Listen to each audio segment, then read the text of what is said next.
नाम संयुक्ता है। मैं कक्षा 11 विज्ञान संकाय की छात्रा हूँ। मेरे विद्यालय का नाम राजकीय वरिष्ठ माध्यमिक विद्यालय नांगल जमालपुर है। मेरे प्रोजेक्ट का नाम क्लाइंबिंग रोबोट है। इस प्रोजेक्ट के माध्यम से इस प्रोजेक्ट का प्रयोग पशुओं की जगह किया जाता है। इस प्रोजेक्ट का प्रयोग ज्यादातर पहाड़ी क्षेत्रों में पशुओं को सामान ढुलाई के लिए किया जाता है। ये अलग अलग क्षमता के अनुसार बनाए जाते हैं।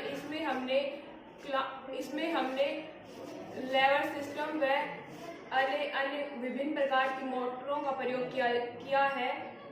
ये अलग अलग मौसम में अपनी सेवाएं देने के लिए उपलब्ध होते हैं। अब मैं आपके सामने इसका डेमो प्रस्तुत करना चाहती हूँ। कितनी क्षमता है इनकी? 100 से 1000 तक। 1000 तक, ठीक है।